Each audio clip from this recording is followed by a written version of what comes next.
this lesson, I'm just going to talk a bit about how to develop improvising ideas using a combination of shorter and longer phrases. And if you want to download the example I just played, you can go to the link below or the link on screen to sign up for my mailing list and download a PDF with a transcription of that example. So the idea here is to keep an alternating thumb going. I'm in the key of E, doing this basic alternating thumb between the 6th string, 4th string, 5th string, 4th string, and every other bar I'm actually throwing in a hammer-on. When I get to beat 4 on the 4th string, playing the open 4th string, hammering on to the root, just to put a little punctuation on the end of each phrase. And so in terms of the licks, this is a really fundamental idea for blues and jazz improvisation, which is the idea of taking something short and then answering it with a kind of lengthier, varied repetition of the idea. So here's the opening phrase, flat third to 6 to root, and then answering with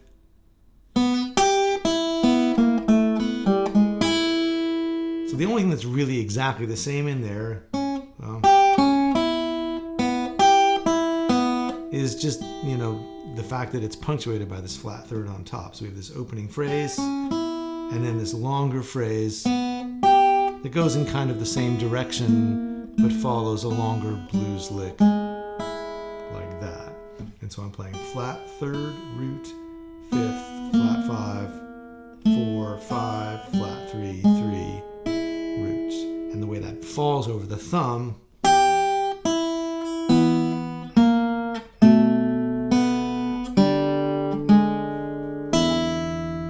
and so as far as the fingering, I'm not holding down an E chord, I'm just kind of playing fast and loose with whatever I need over here to get the bass notes that my thumb is playing with the right hand.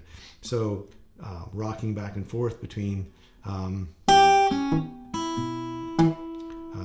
5th and the 4th string with the index finger, kind of rolling it to cover whichever string is most important at the time. You could hold down a couple of notes like this when it comes time to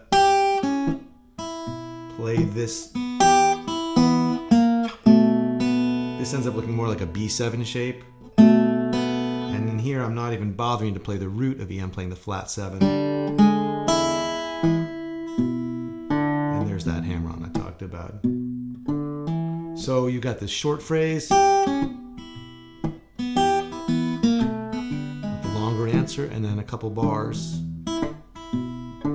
And sometimes playing the high string on the offbeats, that helps to kind of keep the groove going. It doesn't feel quite so empty with just the bass going. And then the second time around, in the example, I played a different answering lick.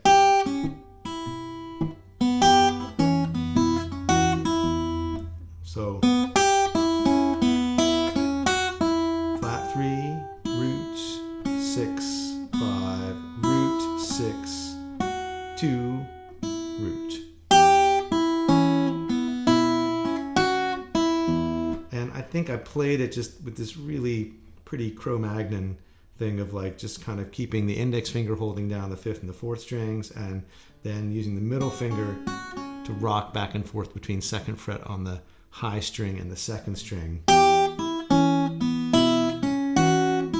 But that might not be for you. You might want to, keep the bass down here and use these 2 fingers, or you could even, if you really want to have a finger on each string. Boy,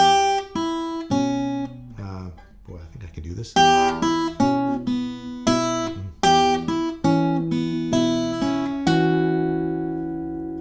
Right? You could finger everything if you wanted to. I tend to just kind of do this trick because it leaves 3 fingers free for licks on top, and then just kind of you can grab whatever you want. But there's all different ways to do it. Once you can do the basic example, you can start looking for your own licks and just figuring out how they fall over the thumb.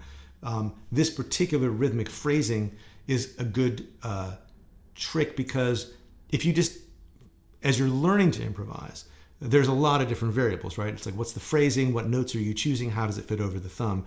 If you just pick a particular phrasing to practice, a particular rhythm, there's your short, long phrasing. You can start to pour different ideas into that basic shape.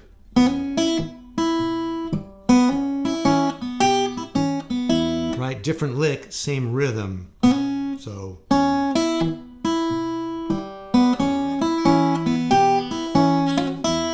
think I played it differently. Like that. You know, and so now you don't have to think so much about the rhythm, but you can just think, well, what other licks could fit into that rhythm? And then you can make up some different licks, and you can sort of practice how they fall over the thumb, because that's really the important thing, is how do you coordinate the lick with the thumb? And just going through meticulously, and no, you're not improvising yet. You're building a vocabulary where you're learning how to place licks in time over the thumb in slow motion.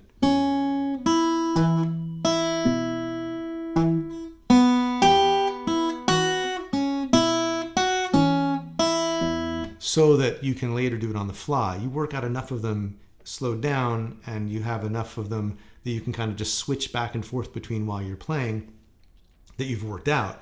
And then as you do that, you're developing the coordination that you'll need to improvise and play these things on the fly. So again, if you want to download the tab for the opening example, go to the link below or the link on screen, sign up, download the PDF, and I'll see you next time.